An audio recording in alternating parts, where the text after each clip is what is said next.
Hi, good morning students. In our previous classes, we have discussed about some mathematical related functions which are very important for solving physics numerical problems. Almost bore ಅನಿಸ್ತಾ ಇರ್ಬೋದು, ಯಾಕೆಂದರೆ physics class ಅಂತ ಹೇಳಿಬಿಟ್ಟು trigonometry, differentiation, integration, quadratic functions ಅಂತ ಏನೇನೋ ಮಾಡ್ತಾ ಇದ್ದಾರೆ ಅಂತ. Don't worry. So now onwards we are going to start theoretical classes which are very interesting, no doubt. So our first class related to theory, physical world.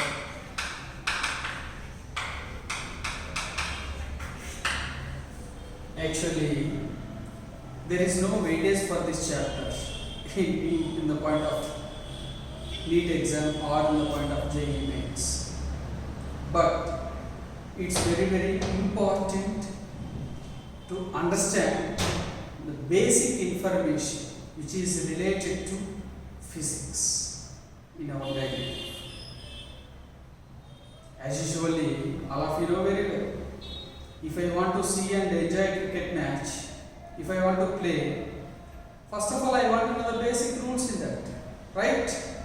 In the same way, before learning all the important concepts in this, important to know about this physical world. Students, physics means studying the laws of nature, basic laws of nature. That is called physical science, nothing. Studying the physical laws, that's it. How we are studying? Previously, who have studied that laws? Why we are calling them as a scientists? All these things we are going to discuss in this class. Right? Just observe here. Studying basic laws of nature. Studying basic laws of nature. That's it. Actually, in physics, particularly, two principles are involved. For any basic law, two principles are involved. One, unification, and another one, reductionism. One basic principle of physics is unification, another one, reductionism. These are the two basic principles of physics: unification and reductionism. These are the two basic principles. Unification means different phenomena are going to explain on the basis of the same law. Got it? Different phenomena are going to explain on the basis of the same law. For example, a simple one. Almost every time while studying physics, we are going to hear say some apple is going to fall from a tree. Somebody observed that one. He found reason for falling. After that, we call that person as a scientist and his name is Einstein. Right? So, in that falling apple, just he explained why the apple is falling towards the earth. Got it? So, the point is a freely falling body. It is a phenomena in physics. One of the phenomena in physics. Got it? Along with this, planets revolving around the earth. Planets are revolving around the Earth. Got it? This point also all of you know very well. See, around so many planets are there, like Earth. All the planets are revolving around the, sorry, small correction, revolving around the planets are revolving around the sun. Right? And one more phenomena, pendulum swing. Once if we release a simple pendulum, just it is going to move along a to and fro motion. Pendulum swing. In reality, these three are different phenomena. A freely falling body, planets revolving around the sun in elliptical orbits, pendulum swing.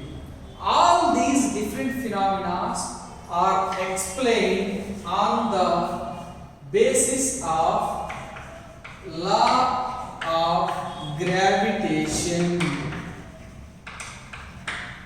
This common concept, law of gravitation, explains the phenomena of a freely falling body, why it is falling, a planets revolving around the sun, why they are revolving around the sun in the elliptical orbits, and pendulum swing. So different phenomena are unified to explain on the basis of a same law. That is called law of gravitation. Like this, explaining different phenomena on the basis of a same law or a single law is called unification. What it called? Unification. Got it? In the same way, for example, in magnetism, length law. In magnetism, or else principle of calorimetry in heat, means heat energy is going to transfer from one form to another form without any loss. Actually, these are different phenomena, but these different phenomena are going to explain on the basis of a same law. That is law of conservation of energy. Law of conservation of energy. So, in physics, you try to understand, different phenomena are going to explain on the basis of a same point. That is called unification. This is one of the basic principle in physics. And the another basic principle in physics, reductionism. Reductionism means actually there are so many complex conditions are there. Complex conditions. Complex conditions means, for example, by using a gun, a bullet came out like this. A bullet fired from this gun. This bullet first hit a block. Then this block hit a suspended pendulum like this. Because of this block hitting, the pendulum starts swinging like this. So, in this swinging, the pendulum rises to a certain height h. Actually, in physics, we are going to treat this total situation as one problem. A bullet fired from a gun. First, the bullet penetrated through a block, then the block hit the pendulum, then pendulum rises to a certain height h. In this procedure, we want to find out the height raised by the pendulum h. As a single concept, it is very difficult to solve this problem. That's why we are going to do this complex problem, complex condition into small situations. I mean, first, bullet hit the block. This is, we are going to treat as first part. Then block hit the pendulum. We are going to treat it as a second part. Then pendulum raised to a height h. This part we are going to consider as a third part. So, by dividing this complex situation into small conditions, we are going to solve this one. That is called reductionism. What it is? Reductionism. So, dividing a complex condition into small parts and solving that one. That is called reductionism. Got it? Okay.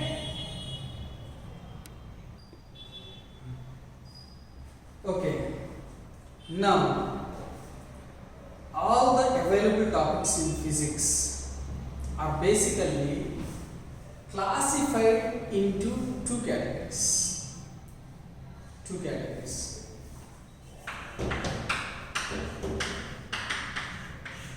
They are belongs to under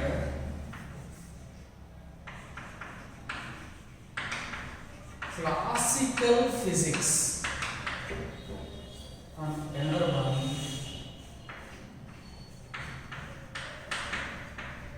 quantum physics. Two categories. Students, please observe carefully. All the topics which are related to physics in this nature, basically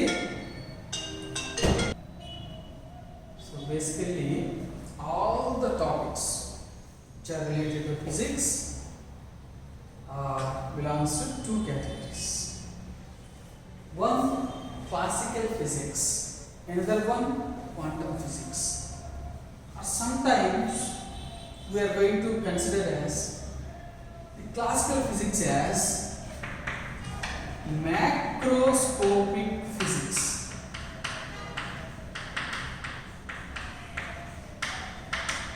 Macroscopic physics, and quantum physics is going to be as microscopic physics.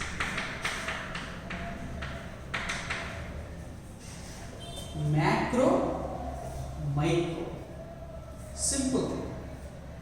All of you know very well. Instead of telling classical and quantum, very easy to understand that macro and micro. Macro means things are very big.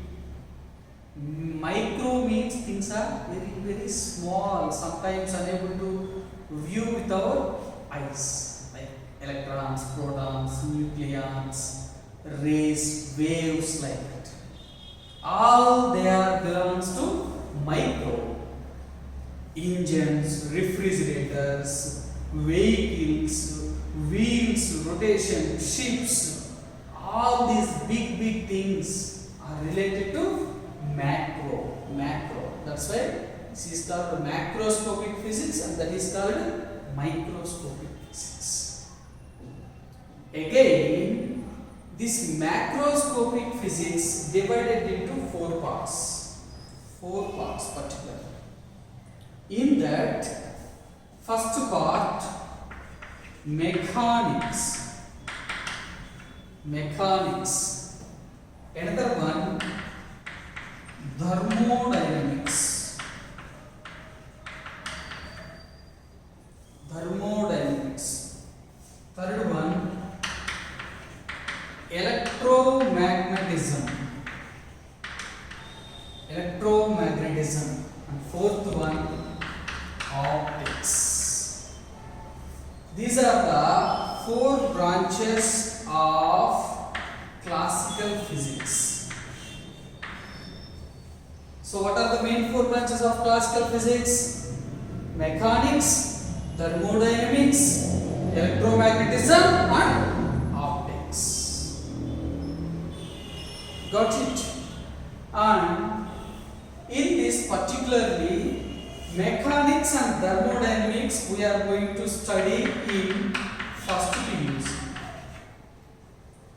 Electromagnetism and optics are going to study in second PUC.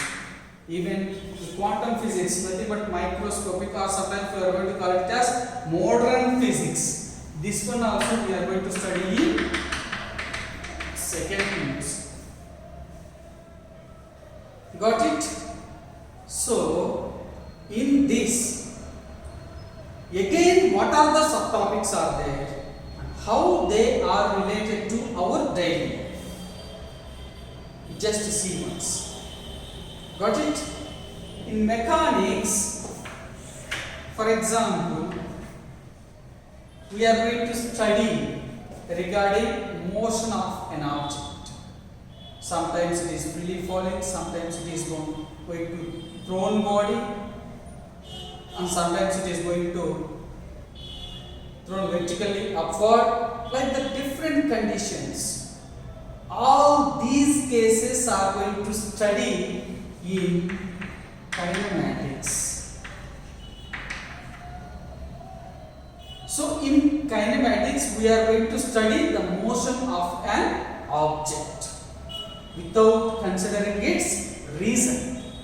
Reason means why it is moving like that.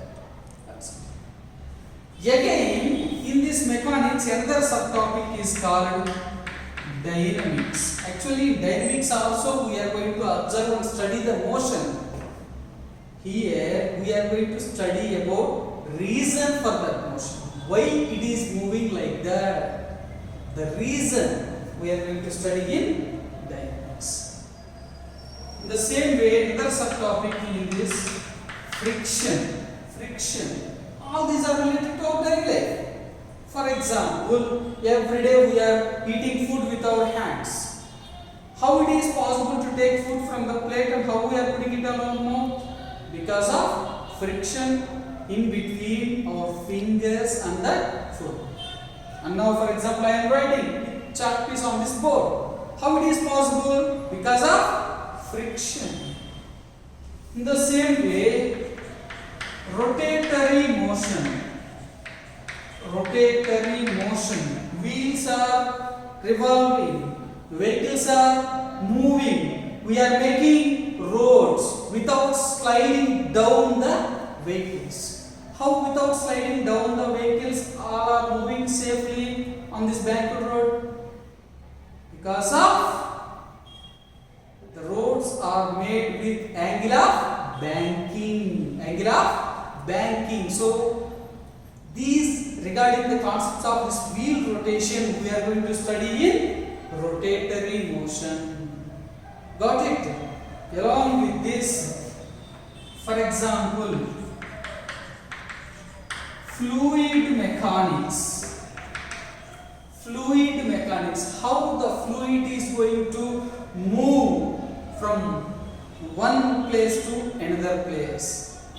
And this concept is very much related to our daily life. For example, every day in our daily life we are going to observe so many trucks and all.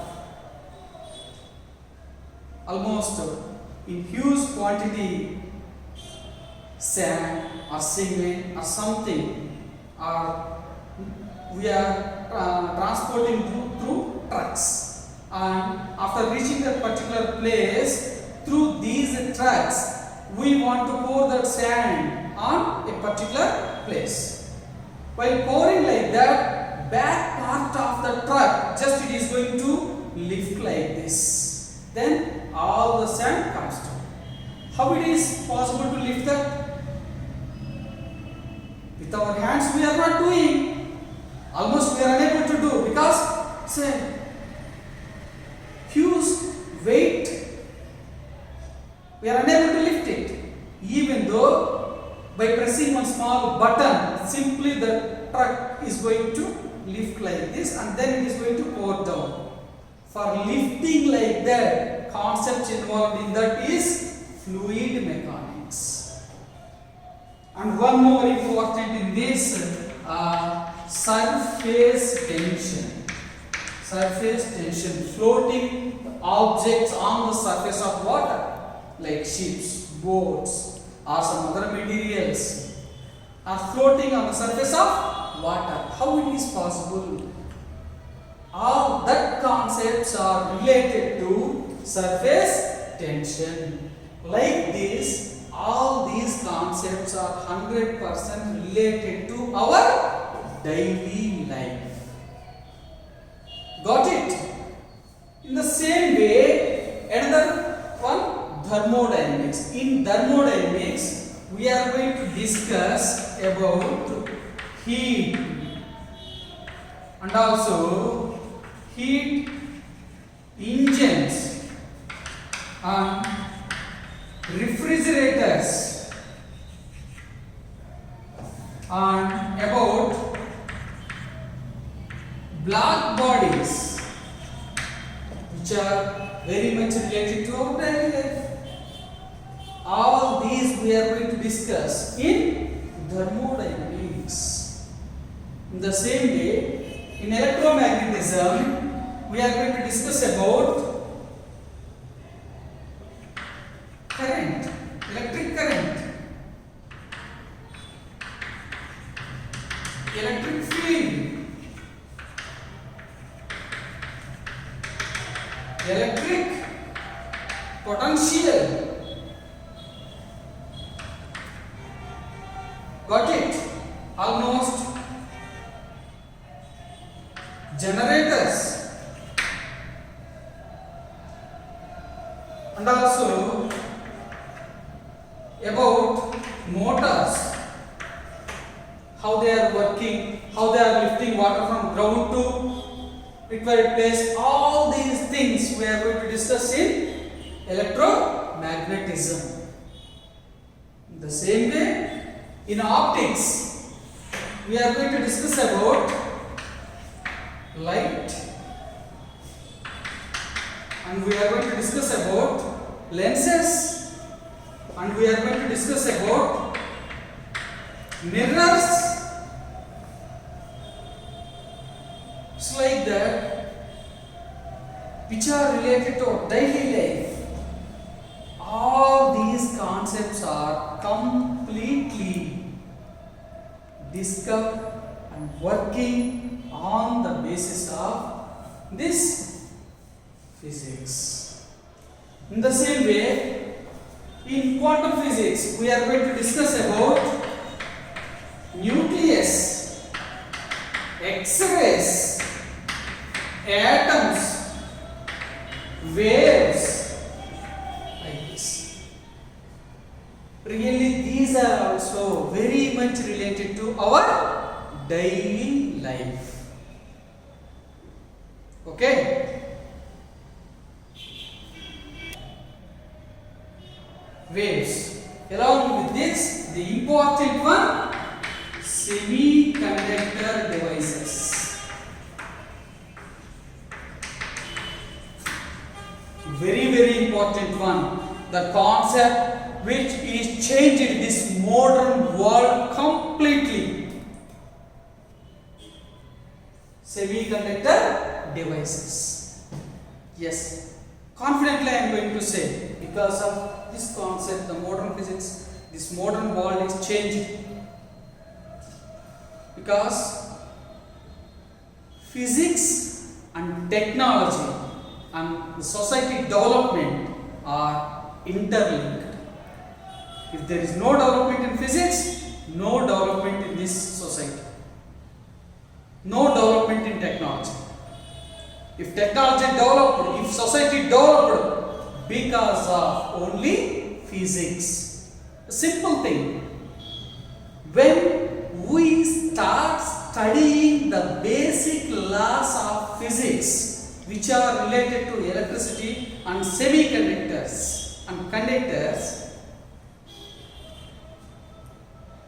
we means the humans, discovered LEDs, light emitting diodes. For example, right now we are watching this video through our mobile. Sometimes for time pass we are watching TVs laptops, all these things are working because of diode.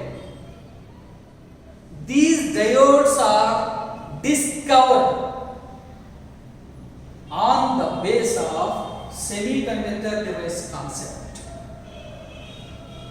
Sure. Not only that one, for example, depending on these diodes and devices, these mobiles, laptops, TVs are discovered. Right? But how they are working? They are working on a proper communication system. That communication system is developed by the humans once again when they start studying the electromagnetic waves. Reason for this entire communicating system by using mobiles or laptops or phones or whatever it may be, reason behind that communication is an electromagnetic wave. So physics and technology both are interrelated. No physics, no technology, no development in this society. So please students try to understand how physics, concept of physics is related to our daily life. We are going to discuss in the upcoming classes.